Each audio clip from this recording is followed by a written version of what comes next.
Aaradhya race academy के YouTube channel में आप सभी का स्वागत है। दोस्तों, राजस्थान लोक सेवा आयोग द्वारा आयोजित सेकंड ग्रेड शिक्षक भर्ती परीक्षा 2024 के नवीनतम पाठ्यक्रम के अनुसार फर्स्ट पेपर के लिए मॉडल पेपर की टेस्ट सीरीज शुरू की गई थी, जिसमें अपने 16 मॉडल पेपर हैं वो कंप्लीट हो चुके हैं। आज अपना इसमें 17 नंबर का मॉडल पेपर है। दोस्तों, कुल 100 प्रश्न इसमें शामिल किए गए हैं और हूबहू आपको ऐसा ही पेपर है वो परीक्षा में देखने को मिलेगा।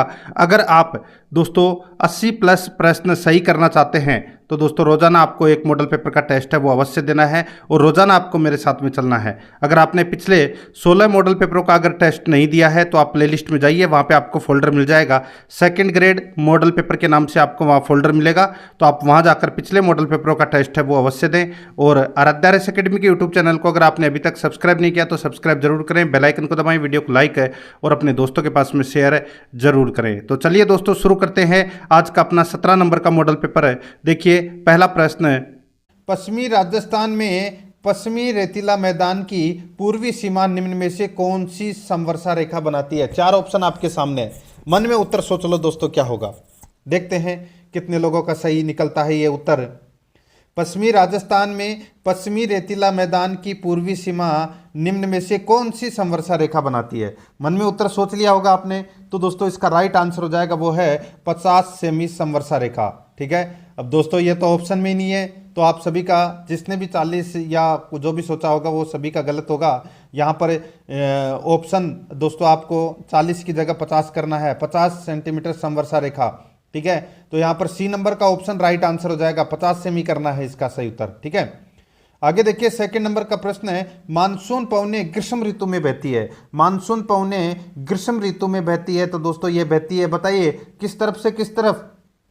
तो दोस्तों ये बहती है समुद्र से स्थल की तरफ बहती है, ये समुद्र से स्थल की तरफ है। तो यहाँ पर सी नंबर का जो ऑप्शन है वो इसका राइट आंसर हो जाएगा। ठीक है, आगे देखिए दोस्तों यहाँ पर 3 नंबर का प्रश्न है, 2011 की जनगणना के अनुसार निम्नलिखित में से किन जिलों के समूह में सबसे कम महिला साक्षरता दर अंकित किया गया है?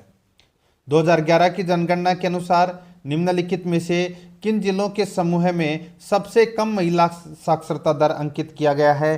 तो इसका राइट आंसर हो जाएगा वो है दोस्तों जैसलमेर, सिरोही, जालौर, बाड़मेर। जैसलमेर, सिरोही, जालौर, बाड़मेर, इसका राइट आंसर हो जाएगा सी नंबर ऑप्शन सही उत्तर। दोस्तों सबसे कम जो यहाँ पे महिला साक्षरता दर है वो है जैसलमेर में 39.7%। और इसके ठीक बराबर दोस्तों सिरोही जिले की भी महिला साक्षरता है, वो भी दोस्तों 39.7% है। ठीक है, तो यहाँ पर अपना सी नंबर का ऑप्शन बिल्कुल सही उत्तर हो जाएगा। उसके बाद में जालौर और उसके बाद में बाड़मेर। देखिए सूची फर्स्ट में अगला प्रश्न है, सूची फर्स्ट में नदी है और सूची सेकंड में सहायक नदी है। सुमेलित करना है दोस्तों। ठीक है, बताना है कि कौन सी किसकी सहायक नदी है। देखिए चंबल, चंबल की सहायक नदी कौन सी है? दोस्तों चंबल की सहायक नदी है पार्वती। कौन सी? पार्वती। बनास की सहायक नदी कौन सी है? तो दोस्तों बनास की सहायक नदी है खारी। कौन सी है? खारी। लूनी की सहायक नदी कौन सी है? तो दोस्तों लूनी की सहायक नदी है सूकड़ी। कौन सी है? सूकड़ी। और माही की सहायक नदी कौन सी है? तो वो है दोस्तों सोम। ठीक है, तो यहाँ पर इस प्रश्न का राइट आंसर क्या हो जाएगा? 4, 3, 2, 1 इसका राइट आंसर हो जाएगा। ठीक है, मैंने कूट भाषा के अंदर जो ऑप्शन दिए थे वो ऑप्शन नहीं दे रखे हैं। ठीक है, मैं आपको इसका डायरेक्ट उत्तर बता रहा हूँ। 4, 3, 2, 1 इसका बिल्कुल सही उत्तर हो जाएगा। 5 नंबर का प्रश्न इसमें देखिए, बर्बरी एक प्रजाति है। किसकी प्रजाति है बर्बरी? तो दोस्तों देखिए बर्बरी, जकराना, सिरोही, शेखावाटी, परबतसरी, जमनापारी, ये क्या है? तो ये बकरी की नस्ल हैं। तो यहाँ पर अपना इसमें बी नंबर का ऑप्शन राइट आंसर हो जाएगा। 6 नंबर का प्रश्न है, इमारती लकड़ी के लिए प्रसिद्ध सागवान के वन किस जिले में सर्वाधिक पाए जाते हैं? इमारती लकड़ी के लिए प्रसिद्ध सागवान के वन किस जिले में सर्वाधिक पाए जाते हैं? तो दोस्तों इसका राइट आंसर हो जाएगा वो है बांसवाड़ा जिले में ये सर्वाधिक पाए जाते हैं। यहाँ पर अपना इसमें राइट आंसर बी नंबर का ऑप्शन बिल्कुल सही उत्तर हो जाएगा। बांसवाड़ा में ये पाए जाते हैं प्रसिद्ध सागवान के वन। बी नंबर ऑप्शन बिल्कुल सही। 7 नंबर का प्रश्न इसमें देखिए, नागौर जिले में स्थित गोटन स्थान किस उद्योग के लिए प्रसिद्ध है? नागौर जिले में स्थित गोटन स्थान किस उद्योग के लिए प्रसिद्ध है? तो इसका राइट आंसर हो जाएगा वो है सीमेंट उद्योग के लिए प्रसिद्ध है दोस्तों ये गोटन। ठीक है, यहाँ पर बी नंबर का जो ऑप्शन है वो इसका राइट आंसर हो जाएगा। गोटन कहाँ पर है? तो दोस्तों नागौर में है और यहाँ पर सफ़ेद सीमेंट का कारखाना है। ठीक है, याद रखना। आगे देखिए दोस्तों, यहाँ पर 8 नंबर का प्रश्न है, राज्य में सर्वाधिक मसाले किस जिले में उत्पादित होते हैं? राज्य में सर्वाधिक मसाले दोस्तों कौन से जिले में उत्पादित होते हैं? तो दोस्तों इसका राइट आंसर क्या हो जाएगा? वो है 12 जिले में उत्पादित होते हैं। बी नंबर का ऑप्शन बिल्कुल सही उत्तर हो जाएगा इसमें। 9 नंबर का प्रश्न है, देखिए भीलों में छेड़ा फाड़ना क्या है? बताइए, भीलों में छेड़ा फाड़ना क्या है? दोस्तों छेड़ा फाड़ना मतलब तलाक। ठीक है, तो यहाँ पर अपना इसमें राइट आंसर हो जाएगा वो है बी नंबर का ऑप्शन बिल्कुल सही, तलाक इसका सही उत्तर। आगे देखिए 10 नंबर प्रश्न है, मंदिरों और स्थानों या जिलों के निम्नलिखित जोड़ों में से कौन सा जोड़ा सही ढंग से मेल नहीं खाता है? मंदिरों और स्थानों या जिलों के निम्नलिखित जोड़ों में से कौन सा जोड़ा सही ढंग से मेल नहीं खाता है? तो अपना इसमें राइट आंसर हो जाएगा वो है दोस्तों अपना इसमें देखिए तुलजा भवानी मंदिर चित्तौड़गढ़ में है, बिल्कुल सही है। तनोट माता मंदिर जैसलमेर में है, बिल्कुल सही है। उषा मंदिर कहाँ पर है? बयाना में है, बिल्कुल सही है। जगत शिरोमणि मंदिर टोंक दे रखा है, गलत हो जाएगा दोस्तों। जगत शिरोमणि मंदिर कहाँ पर है? दोस्तों ये आमेर में है। कहाँ पर है? आमेर जयपुर में है ये। तो यहाँ पर डी नंबर का ऑप्शन बिल्कुल सही उत्तर हो जाएगा। आगे देखिए, राजस्थान में महिला डेयरी विकास कार्यक्रम निम्नलिखित में से किस जिले समूह में संचालित किया जा रहा है? राजस्थान में महिला डेयरी विकास कार्यक्रम निम्नलिखित में से किस जिले समूह में संचालित किया जा रहा है? इसका राइट आंसर हो जाएगा वो है दोस्तों जयपुर, धौलपुर, पाली, अजमेर, भीलवाड़ा। जयपुर, धौलपुर, पाली, अजमेर, भीलवाड़ा। तो यहाँ पर अपना इसमें राइट आंसर हो जाएगा ए नंबर का जो ऑप्शन है वो इसका बिल्कुल सही उत्तर हो जाएगा। 12 नंबर का प्रश्न है, इसमें देखिए कालीबंगा के उत्खनन से हड़प्पा कालीन सांस्कृतिक युग के कितने स्तर मिले हैं? कालीबंगा के उत्खनन से हड़प्पा कालीन सांस्कृतिक युग के कितने स्तर मिले हैं? तो दोस्तों कितने स्तर मिले हैं? तो दोस्तों 5 स्तर मिले हैं। ठीक है, तो यहाँ पर डी नंबर का जो ऑप्शन है वो इसका राइट आंसर हो जाएगा 5 स्तर। डी नंबर ऑप्शन बिल्कुल सही उत्तर हो जाएगा इसमें। 13 नंबर का प्रश्न है, इसमें देखिए गुर्जर जाति का अभिलेखीय रूप में सर्वप्रथम उल्लेख किस में हुआ है? गुर्जर जाति का अभिलेखीय रूप में सर्वप्रथम उल्लेख है किस में हुआ है? तो दोस्तों इसका राइट आंसर हो जाएगा वो है ऐहोल अभिलेख में। यहाँ पर सी नंबर का जो ऑप्शन है वो इसका राइट आंसर हो जाएगा ऐहोल अभिलेख में। आगे देखिए 14 नंबर का प्रश्न है, कुंभलगढ़ दुर्ग का शिल्पी कौन था? बताइए, कुंभलगढ़ दुर्ग का शिल्पी कौन था? इसका राइट आंसर हो जाएगा कुंभलगढ़ दुर्ग का शिल्पी था दोस्तों मंडन। कौन था? मंडन। तो यहाँ पर अपना इसमें राइट आंसर सी नंबर का ऑप्शन बिल्कुल सही। नेक्स्ट 15 नंबर का प्रश्न है, रणथंभौर विजय के उपरांत अलाउद्दीन खिलजी ने इस दुर्ग को किसके अधिकार में सौंपा था? दोस्तों मैंने आपको पहले भी बताया है कि रणथंभौर के दुर्ग के आक्रमण के समय अलाउद्दीन खिलजी के 2 सेनापति थे, एक उल्लुग खां और एक नुसरत खां। नुसरत खां है वो मारा गया था और बचा उल्लुग खां। उल्लुग खां को ये दुर्ग का अधिकार है वो सौंप दिया था अलाउद्दीन खिलजी ने। तो यहाँ पर सी नंबर का जो ऑप्शन है वो इसका बिल्कुल सही उत्तर हो जाएगा। 16 नंबर का प्रश्न है, मिर्जा राजा मानसिंह के वंशजों में से किसने जयपुर की स्थापना की थी? मिर्जा राजा मानसिंह के वंशजों में से यानी कि वंशजों में किसने जयपुर की स्थापना की? तो इसका राइट आंसर हो जाएगा वो है दोस्तों राजा जयसिंह द्वितीय ने। दोस्तों मिर्जा राजा मानसिंह के वंशजों मिर्जा राजा जयसिंह ने दोस्तों जयपुर की स्थापना की थी। सीधा सा मैं आपको बता देता हूँ इसमें। ठीक है, तो यहाँ पर डी नंबर का जो ऑप्शन है वो इसका सही उत्तर हो जाएगा। और ये जयपुर की स्थापना कब हुई? आपको डेट तो याद ही होगी दोस्तों, 18 नवंबर 1727 को जयपुर की स्थापना हुई थी। राइट आंसर इसमें डी नंबर का ऑप्शन बिल्कुल सही उत्तर हो जाएगा। आगे देखिए, निम्न में से कौन विद्वान मिर्जा राजा मानसिंह का आश्रित कवि नहीं था? बताइए, निम्न में से कौन मिर्जा राजा मानसिंह का आश्रित कवि नहीं था? तो यहाँ पर आप देख सकते हैं दोस्तों, देखिए पुंडरीक, विठल, जगन्नाथ और मुरारीदास, ये तीनों दोस्तों राजा मानसिंह के दरबारी कवि थे, लेकिन बिहारी नहीं था। बिहारी दोस्तों आपने नाम तो सुना ही होगा, कवि बिहारी। ये दोस्तों इन्होंने एक ग्रंथ की रचना की थी, बिहारी सतसई ग्रंथ की रचना। ठीक है, और ये किसके दरबार में थे? तो ये मिर्जा राजा जयसिंह के दरबार में थे, मान सिंह के दरबार में नहीं थे। तो यहाँ पर इसमें बी नंबर का ऑप्शन राइट आंसर हो जाएगा। आगे देखिए 18 नंबर का प्रश्न है, निम्न में से प्रजामंडल व उनकी स्थापना का वर्ष से संबंधित कौन सा विकल्प सही नहीं है? निम्न में से प्रजामंडल व उनकी स्थापना का वर्ष से संबंधित है कौन सा विकल्प सही नहीं है, वो अपने को यहाँ पर क्या करना है, बताना है। दोस्तों देखिए यहाँ पर देखिए जयपुर प्रजामंडल की स्थापना 1931 में, ठीक है। जोधपुर प्रजामंडल की स्थापना 1934 में, बिल्कुल सही है। बीकानेर प्रजामंडल की स्थापना 1936 में और भरतपुर प्रजामंडल की स्थापना 1938 में, ये भी बिल्कुल सही है। कोटा में देखिए कोटा प्रजामंडल की स्थापना 1931, ये गलत हो जाएगा दोस्तों। बूंदी प्रजामंडल की स्थापना दोस्तों 1931 में हुई थी और कोटा प्रजामंडल की स्थापना 1939 में हुई थी। अब यहाँ पर उल्टा दे रखा है, यहाँ पर होना चाहिए था कोटा प्रजामंडल का 1939 और बूंदी का होना चाहिए था 1931, ठीक है। तो यहाँ पर अपना सी नंबर का ऑप्शन राइट आंसर हो जाएगा, क्योंकि ये विकल्प है, ये सही नहीं है। धौलपुर प्रजामंडल की स्थापना 1938 में और करौली की भी 1938 में हुई थी। तो यहाँ पर अपना सी नंबर का ऑप्शन सही उत्तर हो जाएगा, क्योंकि ये विकल्प सही नहीं है। 19 नंबर प्रश्न है, देखिए साधु सीताराम दास निम्न राजस्थान के किस किसान आंदोलन से संबंधित थे? तो दोस्तों साधु सीताराम दास बताइए कौन से किसान आंदोलन से संबंधित थे? इसका राइट आंसर हो जाएगा ये बिजोलिया किसान आंदोलन से संबंधित थे दोस्तों ये, ठीक है। तो यहाँ पर अपना इसमें राइट आंसर डी नंबर का जो ऑप्शन है वो इसका बिल्कुल सही उत्तर हो जाएगा, ठीक है। आगे देखिए यहाँ पर 20 नंबर का प्रश्न है, 1857 की क्रांति के समय नियुक्त एजेंट से संबंधित कथन कौन सा कथन असुमेलित है?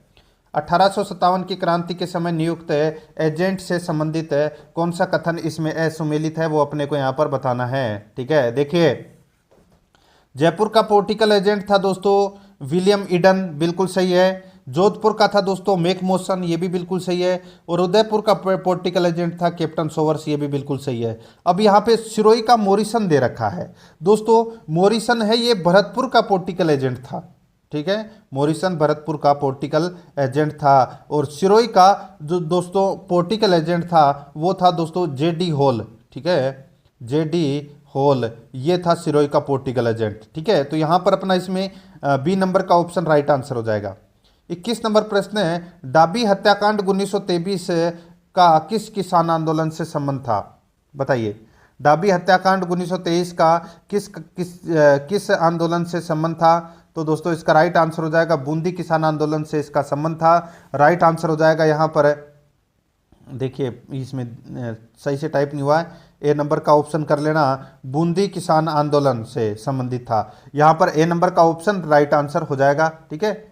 आगे देखिए दोस्तों यहाँ पर 22 नंबर का प्रश्न है, निम्न में से राजस्थान में किस रीति रिवाज का संबंध विवाह से है? बताइए राजस्थान में किस रीति रिवाज का संबंध विवाह से है? तो इसका राइट आंसर हो जाएगा वो है सामेला, सामेला रस्म का संबंध है वो विवाह से है। तो यहाँ पर डी नंबर का जो ऑप्शन है वो इसका बिल्कुल सही उत्तर इसमें हो जाएगा, ठीक है। इसमें कन्या पक्ष की ओर से वर पक्ष का तोरण पर आने से पूर्व किया जाने वाला जो स्वागत है वो होता है सामेला, ठीक है।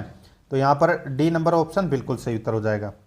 आगे देखिए 23 नंबर का प्रश्न है, स्वतंत्रता के समय राजस्थान के नरेशों में सर्वाधिक प्रीवी पर्स किनका था?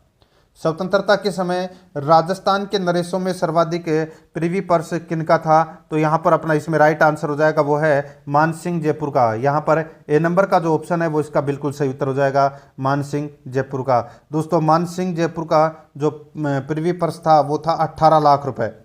उसके बाद में जोधपुर के हनुवंत सिंह का था 17.5 लाख रुपए, ठीक है। उसके बाद में बीकानेर के शार्दुल सिंह का था 17 लाख रुपए, ठीक है। तो यहाँ पर सबसे ज़्यादा जो प्रीवी पर्स था वो मान सिंह जयपुर का था। आगे देखिए यहाँ पर 24 नंबर का प्रश्न है, यहाँ पर देखिए कन्हैया ख्याल के मुख्य पात्र को क्या कहते थे? बताइए कन्हैया ख्याल के मुख्य पात्र को क्या कहते हैं? तो क्या कहते हैं उसको? बोलते हैं दोस्तों मीडिया। क्या बोलते हैं? मीडिया बोलते हैं उसे। तो यहाँ पर बी नंबर का ऑप्शन बिल्कुल सही उत्तर मीडिया बोलते हैं, यहाँ पर बी नंबर का ऑप्शन राइट आंसर हो जाएगा। आगे देखिए 28 नंबर का प्रश्न है, निम्न में से किस बोली पर मालवी का शक्तिशाली प्रभाव है? बताइए दोस्तों, निम्न में से किस बोली पर मालवी का शक्तिशाली प्रभाव है? तो यहाँ पर अपना इसमें राइट आंसर हो जाएगा वो है वागड़ी बोली का। ठीक है, वागड़ी का। तो यहाँ पर अपना सी नंबर का ऑप्शन राइट आंसर हो जाएगा वागड़ी बोली का। आगे देखिए 26 नंबर का प्रश्न है, सही युग में सुमेलित कीजिए। सही युग में अपने को यहाँ पर क्या करना है? सुमेलित करना है। दोस्तों इसमें देखिए जसनाथ जी का जो मंदिर है वो कहाँ पर है? दोस्तों जसनाथ जी का जो प्रमुख तीर्थ स्थल है वो है दोस्तों कतरियासर बीकानेर में। कौन सा है? कतरियासर बीकानेर में। शीतला माता का जो प्रमुख मंदिर है वो है दोस्तों चाकसू जयपुर में। कहाँ पर? चाकसू जयपुर में। जाम्बो जी का प्रमुख मंदिर है वो है दोस्तों कहाँ पर है? तो ये मुकाम नोखा बीकानेर। ठीक है। और जीण माता का जो मुख्य मंदिर है वो है दोस्तों रेवासा ग्राम सीकर में। तो यहाँ पर अपना राइट आंसर क्या हो जाएगा? वो हो जाएगा दोस्तों 4 2 3 1। 4 2 3 1 इसका राइट आंसर हो जाएगा। ठीक है, मैंने यहाँ पे कूट भाषा के ऑप्शन नहीं डाले हैं, डायरेक्ट उत्तर बता रहा हूँ। 4 2 3 1 इसका सही उत्तर हो जाएगा। आगे देखिए जाम्बोजी के अनुयायी किस रूप में जाने जाते हैं? जाम्बोजी के अनुयायी किस रूप में जाने जाते हैं? इसका राइट आंसर हो जाएगा वो है दोस्तों बिश्नोई। बिश्नोई के रूप में जाने जाते हैं दोस्तों। यहाँ पर बी नंबर का ऑप्शन राइट आंसर इसमें हो जाएगा। आगे देखिए दोस्तों यहाँ पर 28 नंबर का प्रश्न है, निम्नलिखित में से कौन सी राजस्थानी चित्रकला की विशेषता नहीं है? निम्नलिखित में से कौन सी राजस्थानी चित्रकला की विशेषता नहीं है? तो यहाँ पर इसका राइट आंसर हो जाएगा वो है लोक जीवन के चित्रण का उपेक्षापूर्ण पर अभाव। लोक जीवन के चित्रण का उपेक्षापूर्ण अभाव ये दोस्तों राजस्थानी चित्रकला की विशेषता नहीं है। ठीक है, बाकी प्रकृति का बहुमुखी चित्रण बिल्कुल है, विषय वस्तु की विविधता ये भी है, श्रृंगार एवं भक्ति का सुंदर समन्वय ये भी है। यहाँ पर बी नंबर का जो ऑप्शन है वो इसका बिल्कुल सही उत्तर इसमें हो जाएगा। 29 नंबर का प्रश्न है, राजस्थान में 12वां ज्योतिर्लिंग कहाँ पर स्थित है? राजस्थान में 12वां ज्योतिर्लिंग कहाँ पर स्थित है? तो ये स्थित है दोस्तों सिवाड़ में। कहाँ पर है? सिवाड़ में स्थित है ये 12वां ज्योतिर्लिंग। यहाँ पर सी नंबर का ऑप्शन बिल्कुल सही उत्तर हो जाएगा सिवाड़ में। ठीक है, सिवाड़ कहाँ पर है? तो दोस्तों ये सवाई माधोपुर में है। तो यहाँ पर सी नंबर ऑप्शन बिल्कुल सही। आगे देखिए निम्नलिखित में से कौन सा सुमेलित नहीं है? कौन सा इसमें सुमेलित नहीं है वो अपने को यहाँ पर क्या करना है? बताना है। ठीक है दोस्तों, देखिए एक तरफ रचना है, दूसरी तरफ लेखक है, तो दोस्तों बताना है यहाँ पर कौन सा इसमें सही सुमेलित नहीं है। देखिए बोल भारमली के रचनाकार यानी कि लेखक है दोस्तों यहाँ पर यादवेंद्र शर्मा दे रखा है, जो कि इसमें गलत दे रखा है। दोस्तों बोल भारमली ये राजस्थानी भाषा के विख्यात साहित्यकार सत्य प्रकाश जोशी की ये एक काव्य रचना है। ठीक है, तो यहाँ पे सत्य प्रकाश जोशी होना चाहिए था, यादवेंद्र शर्मा इसमें गलत दे रखा है। बाकी पागी रचना के लेखक है चंद्र प्रकाश देवल, कोडमदे रचना के लेखक हैं मेघराज मुकुल, पग फेरो रचना के लेखक हैं मणि मधुकर। तो यहाँ पर इसमें ए नंबर ऑप्शन बिल्कुल सही उत्तर हो जाएगा। 31 नंबर का प्रश्न है, इसमें देखिए सूची फर्स्ट में कपड़े या गहने दे रखे हैं और सूची सेकंड में अन्य नाम या प्रकार दे रखा है। ठीक है दोस्तों, यहाँ पर देखिए सुमेलित करना है। ठीक है, देखिए अंगरखी। दोस्तों अंगरखी किसको बोलते हैं? तो यहाँ पर मैं आपको बताऊं, अंगरखी है वो इनमें भुगतरी। ठीक है, भुगतरी है उसको बोलते हैं अंगरखी। ताराभात, तो दोस्तों ताराभात की तो ओढ़नी होती है, ताराभात की तो ओढ़नी होती है। और फलिया किसको बोलते हैं? फलिया दोस्तों पगड़ी को बोलते हैं। ठीक है, तो यहाँ पर अपना इसमें राइट आंसर क्या हो जाएगा? वो हो जाएगा दोस्तों इसमें 3 1 2 इसका सही उत्तर हो जाएगा कूट भाषा में। ठीक है, आगे देखिए 3 1 2 इसमें भी सही से ये रहा 3 1 2, इसमें ये सी नंबर वाला ऑप्शन है ना, ये कर लीजिए। 3 1 2 इसका राइट आंसर हो जाएगा इसमें। आगे देखिए यहाँ पे पोत हाकर सरी आभूषण कहाँ पहना जाता है? पोत हाकर सरी आभूषण कहाँ पहना जाता है? तो दोस्तों ये गले में पहना जाता है ये आभूषण। यहाँ पर सी नंबर का ऑप्शन राइट आंसर हो जाएगा, गले में पहना जाता है ये आभूषण। ठीक है, आगे देखिए यहाँ पर 33 नंबर का प्रश्न है, राजस्थान में पंचायती राज के निम्नतम स्तर ग्राम पंचायत का कार्य है। राजस्थान के पंचायती राज के निम्नतम स्तर ग्राम पंचायत का कार्य है। तो दोस्तों वो कार्य कौन सा है? इसका सही उत्तर हो जाएगा वो कार्य है दोस्तों इसमें जन्म मृत्यु एवं विवाह का पंजीकरण करना। जन्म, मृत्यु एवं विवाह का पंजीकरण करना, ये दोस्तों राजस्थान में पंचायती राज के निम्नतम स्तर यानी कि ग्राम पंचायत का कार्य है। यहाँ पर ए नंबर का जो ऑप्शन है वो इसका बिल्कुल सही उत्तर इसमें हो जाएगा। आगे देखिए 34 नंबर का प्रश्न है, सही युग्मों को सुमेलित कीजिए। दोस्तों सही युग्मों को अपने को यहाँ पर क्या करना है, सुमेलित करना है। दोस्तों यहाँ पर देखिए अपने को बताना है कि कौन सा नृत्य कौन सी जनजाति का है। ठीक है, देखिए नेजा नृत्य, नेजा नृत्य ये भील जनजाति का नृत्य है, बिल्कुल सही है। इंडोनी नृत्य है, ये कालबेलिया का नृत्य है, बिल्कुल सही है। तेरहताली नृत्य है, ये दोस्तों कामड़ जाति की महिलाओं द्वारा ये नृत्य किया जाता है। और वालर नृत्य है, ये गरासिया जनजाति का नृत्य है। तो यहाँ पर 1 2 4 3 अपना इसमें राइट आंसर हो जाएगा। 1 2 4 3 अपना इसमें सही उत्तर हो जाएगा।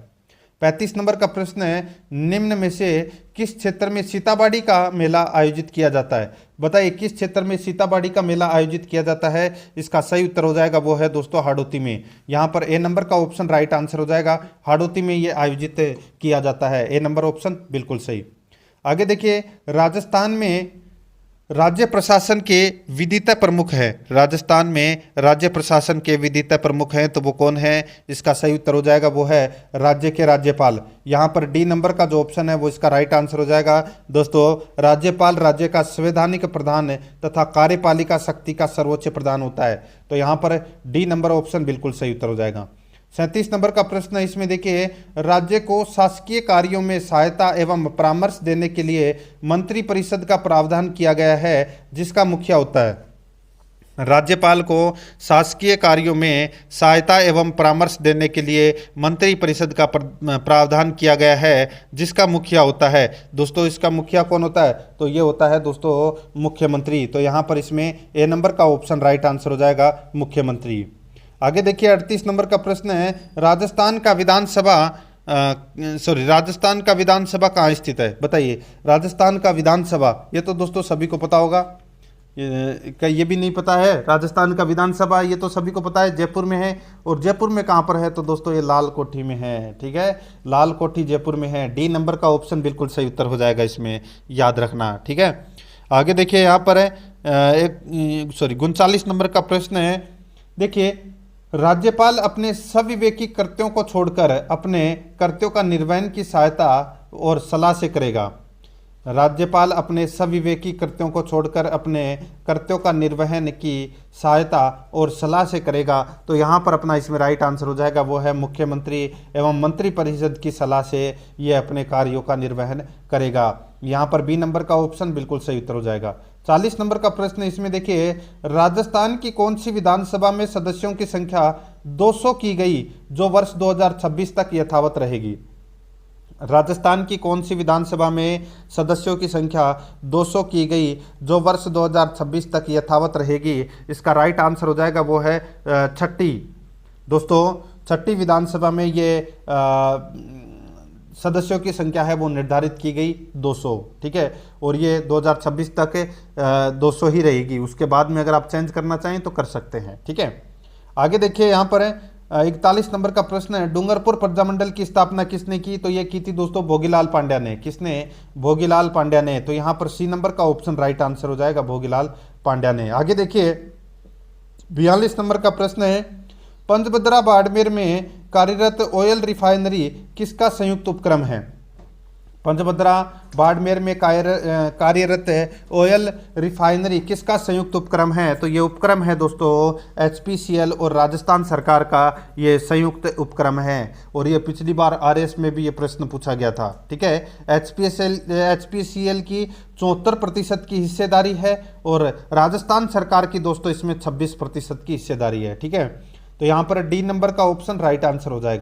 43 नंबर का प्रश्न है, इसमें देखिए झारखंड में आयोजित 67वीं राष्ट्रीय स्कूल प्रतियोगिता के वुशु खेल में स्वर्ण पदक प्राप्त करने वाली अनु फोगाट का संबंध किस जिले से है। बताइए दोस्तों वुशु खेल में स्वर्ण पदक प्राप्त करने वाली अनु फोगाट का संबंध है वो किस जिले से है। तो इसका राइट आंसर हो जाएगा दोस्तों जयपुर जिले से है वो। यहाँ पर ए नंबर का ऑप्शन बिल्कुल सही। आगे देखिए यहाँ पे 44 नंबर का प्रश्न है, राजस्थान राज्य बीज निगम का विद्यालयन केंद्र राजस्थान ओलिवेशन सेंटर का उत्कृष्टता केंद्र और असाधारण उत्कृष्ट केंद्र स्थापित किया गया है। तो दोस्तों बताइए ये कहाँ पर स्थापित किया गया है? तो इसका राइट आंसर हो जाएगा बस्सी में। तो यहाँ पर ए नंबर का ऑप्शन बिल्कुल सही उत्तर हो जाएगा। आगे देखिए 45 नंबर का प्रश्न है, 7 से 9 फरवरी 2024 को श्री कर्ण नरेंद्र कृषि विश्वविद्यालय द्वारा सामुदायिक अनुसंधान समिति के सहयोग से 5वें ब्रेसिका सम्मेलन का आयोजन किया गया। बताइए 5वें ब्रेसिका सम्मेलन का आयोजन कहाँ किया गया? तो दोस्तों ये जयपुर में किया गया। यहाँ पर बी नंबर का ऑप्शन बिल्कुल सही उत्तर हो जाएगा। आगे देखिए 46 नंबर का प्रश्न है, 23 फरवरी 2024 को स्टोक क्रेटर को जियो हेरिटेज साइट के रूप में विकसित करने के लिए विशिष्ट शासन सचिव की अध्यक्षता में एक बैठक आयोजित की गई। बताइए स्टोक क्रेटर स्थित है, तो ये कहाँ पर स्थित है? तो दोस्तों ये 12 में स्थित है। यहाँ पर अपना डी नंबर का ऑप्शन बिल्कुल सही उत्तर हो जाएगा। आगे देखिए 47 नंबर का प्रश्न है, फरवरी 2024 को नागौर जिले के मानसर में विश्व पशु मेले का आयोजन किया गया। इस मेले की प्रस्तुति है। बताइए इस मेले की प्रस्तुति है, तो दोस्तों राइट आंसर हो जाएगा उम्मेद सिंह। यहाँ पर सी नंबर का ऑप्शन बिल्कुल सही उत्तर हो जाएगा। आगे देखिए 48 नंबर का प्रश्न है, 1 फरवरी 2024 को जयपुर साहित्यकार महोत्सव JLF का कौन सा संस्करण जयपुर में आयोजित किया गया? तो दोस्तों ये 17वां संस्करण है वो आयोजित किया गया। सी नंबर का ऑप्शन बिल्कुल सही उत्तर हो जाएगा। नेक्स्ट आगे देखिए राजस्थान का पहला नॉन ट्रांसप्लांट क्लिनिक रिट्राइबल सेंटर का कौन सा मेडिकल कॉलेज बना है? तो दोस्तों वो बना है झालावाड़ मेडिकल कॉलेज। यहाँ पर डी नंबर का ऑप्शन बिल्कुल सही उत्तर हो जाएगा। नेक्स्ट आगे देखिए फरवरी 2024 चित्तौड़गढ़ में हुए 38वें सब जूनियर नेशनल हैंडबॉल चैंपियनशिप में राजस्थान ने कौन सा पदक जीता है? तो दोस्तों राजस्थान ने कौन सा पदक जीता है? स्वर्ण पदक जीता है दोस्तों। ठीक है, यहाँ पर इसका राइट आंसर क्या हो जाएगा? इनमें से कोई नहीं, स्वर्ण पदक जीता है। तो यहाँ पर सॉरी गोल्डन, ठीक है, गोल्डन इसका राइट आंसर हो जाएगा। गोल्डन मतलब स्वर्ण पदक। तो यहाँ पर ए नंबर का जो ऑप्शन है वो इसका बिल्कुल सही उत्तर हो जाएगा। आगे देखिए 51 नंबर का प्रश्न है, निम्नलिखित में से किस पर्वत श्रेणी का जन्म हर्षियन काल में हुआ? निम्नलिखित में से किस पर्वत श्रेणी का जन्म हर्षियन काल में हुआ? तो यहाँ पर इसमें राइट आंसर हो जाएगा वो है यूराल पर्वत श्रेणी। यहाँ पर डी नंबर का जो ऑप्शन है वो इसका बिल्कुल सही उत्तर हो जाएगा, यूराल पर्वत श्रेणी। ठीक है, डी नंबर ऑप्शन इसका बिल्कुल सही उत्तर हो जाएगा। ठीक है, याद रखना। आगे देखिए यहाँ पर दक्षिणी चीन सागर किस महासागर का सीमांत सागर है? दक्षिणी चीन सागर किस महासागर का सीमांत सागर है? तो यह है दोस्तों उत्तरी प्रशांत का। यहाँ पर ए नंबर का ऑप्शन राइट आंसर हो जाएगा उत्तरी प्रशांत का। 53 नंबर प्रश्न है, निम्नलिखित में से कौन सी गर्म हवा नहीं है? बताइए निम्नलिखित में से कौन सी गर्म हवा नहीं है? तो दोस्तों इसका राइट आंसर हो जाएगा, देखिए सिराको, जोडा और खमसिन, ये तीनों दोस्तों ठंडी हवाएं हैं। ठीक है, लेकिन यहाँ पे देखिए गर्म हवा नहीं है। ठीक है, गर्म हवा नहीं है, सॉरी, ये देखिए ये ठंडी हवा है, ये सिराको, जोडा और खमसिन। ठीक है, ये तीनों दोस्तों ठंडी हवा है। क्या है?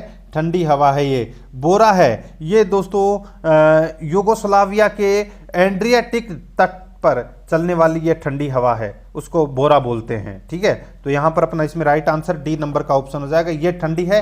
बाकी सिराको, जोडा और खमसिन ये तीनों दोस्तों गर्म हवा है। ठीक है, तो यहाँ पर अपना डी नंबर का ऑप्शन राइट आंसर हो जाएगा।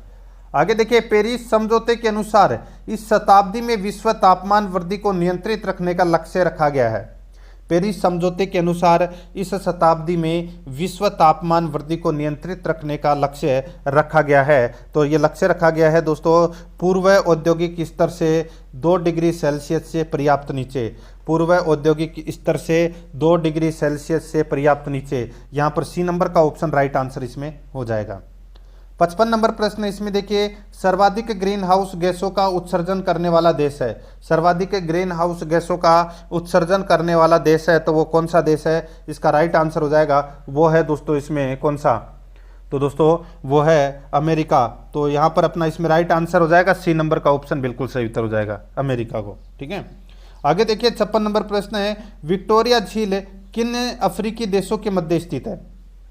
विक्टोरिया झील किन अफ्रीकी देशों के मध्य स्थित है? तो अपना इसमें राइट आंसर हो जाएगा वो है दोस्तों Tanzania, Kenya, Uganda. Tanzania, Kenya, Uganda, ये अपना इसमें क्या हो जाएगा? राइट आंसर हो जाएगा। यहाँ पर ए नंबर का जो ऑप्शन है वो इसका बिल्कुल सही उत्तर इसमें हो जाएगा। ठीक है, आगे देखिए 57 नंबर का प्रश्न है, महासागरीय धाराओं की उत्पत्ति के महत्वपूर्ण कारक हैं। महासागरीय धाराओं की उत्पत्ति के महत्वपूर्ण कारक है वो कौन से कारक हैं? दोस्तों यहाँ पर देखिए सनातनी पवने बिल्कुल है, समुद्र जल के तापमान में अंतर ये भी है, समुद्र जल की लवणता में अंतर ये भी है, पृथ्वी की परिक्रमण यानी कि रिवोल्यूशन ये इसमें क्या हो जाएगा? ये महत्वपूर्ण कारक नहीं है। तो यहाँ पर अपने को सही कारकों का चयन करना था। अ ब स इसका राइट आंसर हो जाएगा। अ ब स इसका सही उत्तर ब यानी कि बी नंबर का ऑप्शन बिल्कुल सही उत्तर हो जाएगा। आगे देखिए राष्ट्रीय आय क्या है? राष्ट्रीय आय क्या है? इसका राइट आंसर हो जाएगा वो है दोस्तों इसमें देखिए राष्ट्रीय आय NNPFC। ठीक है, ये है दोस्तों राष्ट्रीय आय। तो यहाँ पर अपना इसमें राइट आंसर हो जाएगा NNPFC। तो यहाँ पर अपना ए नंबर का ऑप्शन बिल्कुल सही उत्तर इसमें हो जाएगा। ठीक है, आगे देखिए दोस्तों 59 नंबर प्रश्न है, भारत में प्रथम पूर्ण जैविक कृषि वाला राज्य है। भारत में प्रथम पूर्ण जैविक कृषि वाला राज्य है तो वो कौन सा है? तो वो है दोस्तों सिक्किम। ए नंबर का जो ऑप्शन है वो इसका बिल्कुल सही उत्तर हो जाएगा, सिक्किम इसका सही उत्तर। 60 नंबर का प्रश्न है, पंजाब का कौन सा स्थान हौजरी उद्योग के लिए प्रसिद्ध है? पंजाब का कौन सा स्थान हौजरी उद्योग के लिए प्रसिद्ध है? तो इसका सही उत्तर हो जाएगा वो है दोस्तों लुधियाना। यहाँ पर सी नंबर का ऑप्शन राइट आंसर हो जाएगा, लुधियाना इसका सही उत्तर हो जाएगा इसमें। आगे देखिए निम्नलिखित नदियों में से कौन सी एक गंगा में दक्षिण की ओर से नहीं मिलती है? बताइए, निम्नलिखित नदियों में से कौन सी एक गंगा में दक्षिण की ओर से नहीं मिलती है? तो इस प्रश्न का राइट आंसर हो जाएगा वो है दोस्तों इसमें गोमती। यहाँ पर बी नंबर का जो ऑप्शन है वो इसका बिल्कुल सही उत्तर हो जाएगा गोमती। ठीक है, तो यहाँ पर बी नंबर का ऑप्शन बिल्कुल सही। बाकी सोन, यमुना और पुनपुन ठीक है ये गंगा में दक्षिण की ओर से मिलती हैं। तो यहाँ पर अपना इसमें right answer B number option हो जाएगा। आगे देखिए वनों की सुरक्षा के लिए स्वतंत्रता प्राप्ति के पश्चात सर्वप्रथम किस वर्ष सरकार द्वारा वन नीति की घोषणा की गई? दोस्तों वनों की सुरक्षा के लिए स्वतंत्रता प्राप्ति के पश्चात सर्वप्रथम किस वर्ष राजस्थान द्वारा यानी कि राजस्थान सरकार द्वारा वन नीति की घोषणा की गई? इसका राइट आंसर हो जाएगा वो है 1952 में। यहाँ पर ए नंबर का ऑप्शन राइट आंसर हो जाएगा 1952 में। आगे देखिए 63 नंबर का प्रश्न है, भारत के निम्न राज्यों में से किस में सागौन यानी कि सागवान के वन सर्वाधिक पाए जाते हैं? बताइए, यहाँ पर सागवान के वन है वो दोस्तों सर्वाधिक कौन से राज्य में पाए जाते हैं? राइट आंसर हो जाएगा वो है मध्य प्रदेश में पाए जाते हैं दोस्तों ये। ठीक है, राइट आंसर हो जाएगा यहाँ पे बी नंबर का ऑप्शन सही उत्तर हो जाएगा। आगे देखिए यहाँ पे 64 नंबर का प्रश्न है, भारत में कितने राज्य समुद्री तटरेखा से लगे हुए हैं? तो दोस्तों ये तो सभी को पता होगा। देखिए यहाँ पर जो समुद्री तटरेखा से भारत के 9 राज्य लगे हुए हैं, गुजरात, महाराष्ट्र, गोवा, कर्नाटक, केरल, तमिलनाडु, आंध्र प्रदेश, उड़ीसा और पश्चिम बंगाल। ठीक है, ये आपको इसमें याद रखना है। 4 केंद्र शासित प्रदेश हैं वो समुद्र तट के साथ में सीमा बनाते हैं, दमन दीव, पुदुचेरी, लक्षद्वीप, अंडमान निकोबार। ठीक है, तो यहाँ पर अपना इसमें राइट आंसर हो जाएगा वो है सी नंबर का ऑप्शन है वो इसका राइट आंसर हो जाएगा इसमें। आगे देखिए 65 नंबर का प्रश्न है, किन 2 पर्वत श्रेणियों के मध्य कश्मीर घाटी स्थित है? किन 2 पर्वत श्रेणियों के मध्य कश्मीर घाटी स्थित है? तो इसका राइट आंसर हो जाएगा वो है व्रत हिमालय व पीर पंजाल। व्रत हिमालय व पीर पंजाल के मध्य ये कश्मीर घाटी स्थित है। यहाँ पर बी नंबर का जो ऑप्शन है वो इसका बिल्कुल सही उत्तर हो जाएगा। ठीक है, आगे देखिए 66 नंबर का प्रश्न है, भारत में सर्वाधिक वर्षा प्राप्त करने वाले क्षेत्र कौन से हैं? भारत में सर्वाधिक वर्षा प्राप्त करने वाले क्षेत्र कौन से हैं? तो इसका राइट आंसर हो जाएगा, बताइए, भारत में सर्वाधिक वर्षा प्राप्त करने वाले क्षेत्र कौन से हैं? तो इसका बिल्कुल सही उत्तर हो जाएगा वो है दोस्तों देखिए यहाँ पे ऑप्शन में दे रखा है पश्चिमी घाट, पूर्वी हिमालय और मेघालय, ये तीनों ही दोस्तों वर्षा प्राप्त करने वाले क्षेत्र हैं। ठीक है, तो यहाँ पर अपना इसमें राइट आंसर हो जाएगा 1, 2, 3 यानी कि डी नंबर का ऑप्शन बिल्कुल सही। 67 नंबर का प्रश्न इसमें देखिए कथन ए और कथन बी दे रखा है दोस्तों, बताना है कि कौन सा इसमें सत्य है।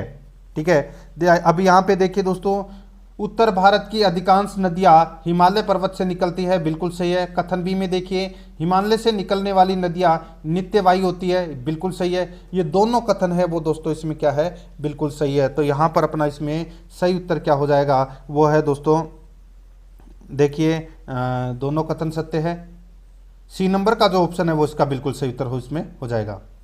आगे देखिए, जिन राजनीतिक पार्टियों को चुनाव चिन्ह और अन्य सुविधाओं का विशेष अधिकार दिया जाता है उन्हें कहा जाता है। जिन राजनीतिक पार्टियों को चुनाव चिन्ह और अन्य सुविधाओं का विशेष अधिकार दिया जाता है उन्हें कहा जाता है। तो दोस्तों उन्हें क्या कहा जाता है, उन्हें चुनाव आयोग द्वारा मान्यता प्राप्त कहा जाता है। यहाँ पर ए नंबर का जो ऑप्शन है वो इसका बिल्कुल सही उत्तर हो जाएगा। आगे देखिए 69 नंबर का प्रश्न है, इसमें देखिए मेघालय भारत के उत्तर पूर्व में स्थित राज्य का नाम सुझाया गया था। बताइए, मेघालय है ये दोस्तों भारत के उत्तर पूर्व में स्थित है और दोस्तों ये नाम है ये सुझाया गया था, किसके द्वारा सुझाया गया था? तो इसका राइट आंसर हो जाएगा वो है दोस्तों एसपी चटर्जी द्वारा ये नाम है ये सुझाया गया था। यहाँ पर ए नंबर का ऑप्शन राइट आंसर हो जाएगा। नेक्स्ट 70 नंबर का प्रश्न है, यहाँ पर देखिए दोस्तों 123 यानी कि 123 समझौता एवं हाइट एक्ट किससे संबंधित है? तो दोस्तों ये संबंधित है किससे?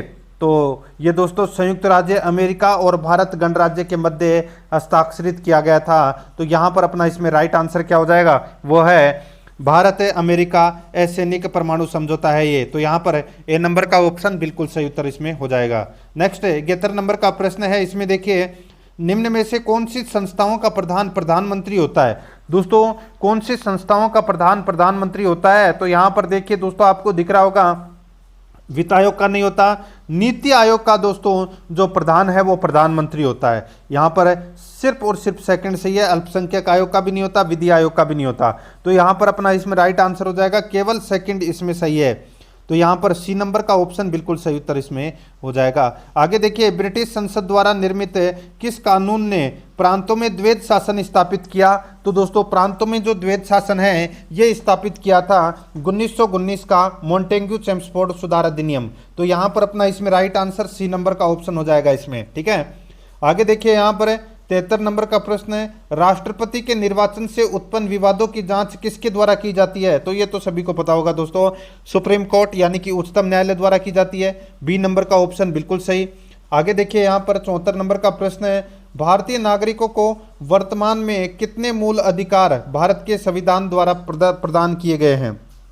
भारतीय नागरिकों को वर्तमान में कितने मूल अधिकार भारत के संविधान द्वारा प्रदान किए गए हैं? तो इसका राइट आंसर हो जाएगा वो है दोस्तों 6 मूल अधिकार है वो प्रदान किए गए हैं। यहाँ पर बी नंबर का ऑप्शन राइट आंसर हो जाएगा। वो 6 कौन कौन से हैं? समानता या समता का अधिकार, स्वतंत्रता का अधिकार, शोषण के विरुद्ध अधिकार, धार्मिक स्वतंत्रता का अधिकार, संस्कृति एवं शिक्षा संबंधी अधिकार और संवैधानिक उपचारों का अधिकार। तो यहाँ पर अपना इसमें right answer B number option बिल्कुल सही उत्तर हो जाएगा।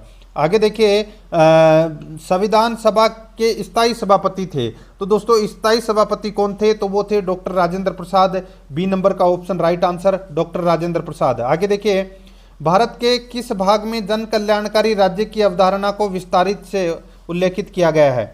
संविधान के किस भाग में जन कल्याणकारी राज्य की अवधारणा को विस्तार से उल्लेखित किया गया है? इसका राइट आंसर हो जाएगा वो है दोस्तों इसमें राज्य के नीति निर्देशक तत्व है। यहाँ पर बी नंबर का जो ऑप्शन है वो इसका बिल्कुल सही उत्तर इसमें हो जाएगा, ठीक है। अनुच्छेद 36 से 51 तक नीति निर्देशक तत्वों का उल्लेख किया गया है। आगे देखिए भारत के संविधान के किस अनुच्छेद के अंतर्गत राष्ट्रपति का चुनाव होता है? राष्ट्रपति का चुनाव होता है दोस्तों अनुच्छेद 54 के अंतर्गत। यहाँ पर बी नंबर का जो ऑप्शन है वो इसका बिल्कुल सही उत्तर हो जाएगा, अनुच्छेद 54 के अंतर्गत। आगे देखिए संसद की शक्ति द्वारा संविधान एवं प्रक्रिया को संशोधित करने संबंधी अनुच्छेद है। संसद की शक्ति द्वारा संशोधन एवं प्रक्रिया को संशोधित करने संबंधी अनुच्छेद है। तो इसका राइट आंसर हो जाएगा वो है दोस्तों अपना इसमें कौन सा? तो वो है अनुच्छेद 368। यहाँ पर डी नंबर का ऑप्शन राइट आंसर हो जाएगा, अनुच्छेद 368। 79 नंबर प्रश्न इसमें देखिए कृषि अनुसंधान और शिक्षा विभाग डेयर ने वर्ष 2021-22 में बागवानी फसलों की बायो फोर्टिफाइड और तनाव सहनशील किस्मों सहित कितनी विशेष किस्में विकसित की है? कृषि अनुसंधान और शिक्षा विभाग डेयर ने वर्ष 2021-22 में बागवानी फसलों की बायो फॉर्टिफाइड और तनाव सहनशील किस्मों सहित कितनी विशेष किस्में विकसित की है? तो इसका राइट आंसर हो जाएगा वो है दोस्तों इसमें 35 किस्में। डी नंबर का ऑप्शन राइट आंसर हो जाएगा 35 किस्में। आगे देखिए, अर्थव्यवस्था के द्वितीय क्षेत्र में सम्मिलित हैं, अर्थव्यवस्था के द्वितीय क्षेत्र में सम्मिलित हैं, तो इसका सही उत्तर हो जाएगा वो है दोस्तों विनिर्माण। यहाँ पर ए नंबर का ऑप्शन राइट आंसर हो जाएगा विनिर्माण, इसका सही उत्तर। आगे देखिए 81 नंबर का प्रश्न है, विनय परीक्षण का उद्देश्य था, विनय परीक्षण का उद्देश्य था तो कौन सा था बताइए दोस्तों। इसमें देखिए विनय परीक्षण का उद्देश्य वैसे बच्चों की पहचान करना जो सामान्य वर्ग के शिक्षण से फायदा नहीं उठा पाते। ठीक है, विनय परीक्षण का उद्देश्य क्या था? वैसे बच्चों की पहचान करना जो सामान्य वर्ग के शिक्षण से फायदा नहीं उठा पाते हैं, तो इसका राइट आंसर हो जाएगा सी नंबर का ऑप्शन सही उत्तर। शिक्षा मनोविज्ञान से संबंधित 20 प्रश्न आएंगे परीक्षा में और 81 से लेकर और 100 तक अपन शिक्षा मनोविज्ञान के प्रश्न यहाँ पे पढ़ रहे हैं। आगे देखिए, एक 6 साल की लड़की की मानसिक आयु 7.5 साल है, उसकी बुद्धि लब्धि क्या होगी? दोस्तों उसकी बुद्धि लब्धि है वो क्या होगी? तो बुद्धि लब्धि ज्ञात करने का सूत्र क्या है? मानसिक आयु बटे वास्तविक आयु। मानसिक आयु कितनी है? 7.5 और वास्तविक आयु कितनी है? 6 × 100। इसको काट लीजिए, सीधा सा आपके पास में राइट आंसर आ जाएगा। 7.5 को 100 से मल्टीप्लाई करेंगे तो कितना हो जाएंगे? 750, और 750 में आप 6 का भाग दीजिए तो आपका राइट आंसर निकल के आ जाएगा 125। 125 बुद्धि लब्धि होगा दोस्तों, बी नंबर ऑप्शन बिल्कुल सही। आगे देखिए, सांवेगिक बुद्धि को मापने के लिए सांवेगिक लब्धि पद का प्रतिपादन किसके द्वारा किया गया था? सांवेगिक बुद्धि को मापने के लिए सांवेगिक लब्धि पद का प्रतिपादन किसके द्वारा किया गया था? तो ये किया गया था दोस्तों बार आन के द्वारा। तो यहाँ पर अपना सी नंबर का ऑप्शन राइट आंसर हो जाएगा बार आन के द्वारा, सी नंबर ऑप्शन सही। आगे देखिए 84 नंबर का प्रश्न है, बुद्धि विकास की निम्नलिखित अवस्थाओं का सही क्रम क्या है? बौद्धिक विकास की निम्नलिखित अवस्थाओं का सही क्रम क्या है? तो दोस्तों वो सही क्रम है वो है, यहाँ पर देखिए मैं बता रहा हूँ सही क्रम, संवेदीपेशीय, प्राक संक्रियात्मक, औपचारिक संक्रियात्मक, मूर्त संक्रियात्मक। तो यहाँ पर सी नंबर का ऑप्शन है वो अपना इसमें राइट आंसर हो जाएगा। ठीक है, तो आगे देखिए यहाँ पर शिक्षण विधियों एवं शिक्षण नीतियों में अंतर होता है। तो दोस्तों इनमें अंतर होता है किसका? उद्देश्यों का अंतर होता है दोस्तों, C number option right answer, उद्देश्यों का अंतर होता है। 86 नंबर प्रश्न है, पूर्व संक्रियात्मक अवस्था का बालक दौड़ते हुए सड़क पर गिर जाता है और कहता है कि सड़क ने उसे धक्का दे दिया, यह निम्नांकित में से किस विशेषता को दर्शाता है? पूर्व संक्रियात्मक अवस्था का बालक दौड़ते हुए सड़क पर गिर जाता है और कहता है कि सड़क ने उसे धक्का दे दिया, यह निम्नांकित में से किस विशेषता को दर्शाता है? इसका राइट आंसर हो जाएगा वो है आत्मकेंद्रण। यहाँ पर ए नंबर का ऑप्शन राइट आंसर हो जाएगा आत्मकेंद्रण। नेक्स्ट आगे देखिए, मनोविज्ञान ने सर्वप्रथम अपनी आत्मा का त्याग किया, फिर मन का त्याग किया, फिर चेतना का त्याग किया और आज मनोविज्ञान व्यवहार की विधि को स्वीकार करता है, यह कथन निम्न में से किसका है? बताइए। मनोविज्ञान ने सर्वप्रथम अपनी आत्मा का त्याग किया, फिर मन का त्याग किया, फिर चेतना का त्याग किया और आज मनोविज्ञान व्यवहार की विधि को स्वीकार करता है, यह कथन निम्न में से किसका है? तो ये कथन है दोस्तों किसका? तो ये वुडवर्थ का कथन है दोस्तों। किसका है? सभी को पता होगा दोस्तों, ये तो वुडवर्थ का कथन है, डी नंबर का ऑप्शन बिल्कुल सही। आगे देखिए, संकेत अधिगम के अंतर्गत सीखा जाता है, संकेत अधिगम के अंतर्गत सीखा जाता है। तो दोस्तों ये पारंपरिक अनुकूलन सीखा जाता है, यहाँ पर ए नंबर का ऑप्शन राइट आंसर हो जाएगा। आगे देखिए यहाँ पर 89 नंबर प्रश्न है, स्थानांतरण एक पारिस्थितिकी में अर्जित ज्ञान, स्थानांतरण एक पारिस्थितिकी में अर्जित ज्ञान प्रशिक्षण और आदतों का दूसरी परिस्थिति में लागू किए जाने की चर्चा करता है।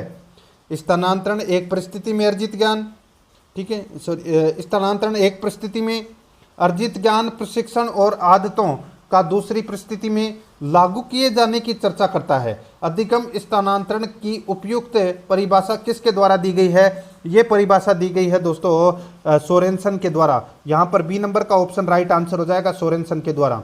आगे देखिए, अधिगम एवं परिपक्वता के संबंध में निम्न में से कौन सा कथन सही है? अधिगम एवं परिपक्वता के संबंध में निम्न में से कौन सा कथन सही है? तो दोस्तों वो कथन है वो है, यदि मानव विकास केवल परिपक्वता से होता तो मनुष्य केवल निम्नतम तक ही सीमित रह जाते। यदि मानव विकास केवल परिपक्वता से होता तो मनुष्य केवल निम्नतम तक ही सीमित रह जाते। तो यहाँ पर ए नंबर का ऑप्शन राइट आंसर इसमें हो जाएगा। आगे देखिए 91 नंबर का प्रश्न है, किस मनोवैज्ञानिक ने शिक्षा प्रणाली में शिक्षा को बालोद्यान का कुशल माली कहा है? किस मनोवैज्ञानिक ने शिक्षा प्रणाली में शिक्षा को बालोद्यान का कुशल माली कहा है? इसका राइट आंसर हो जाएगा दोस्तों, ये कहा है किसने बताइए?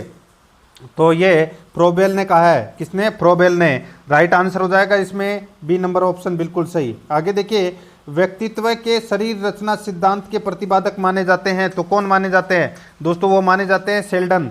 यहाँ पर बी नंबर का ऑप्शन राइट आंसर शेल्डन माने जाते हैं।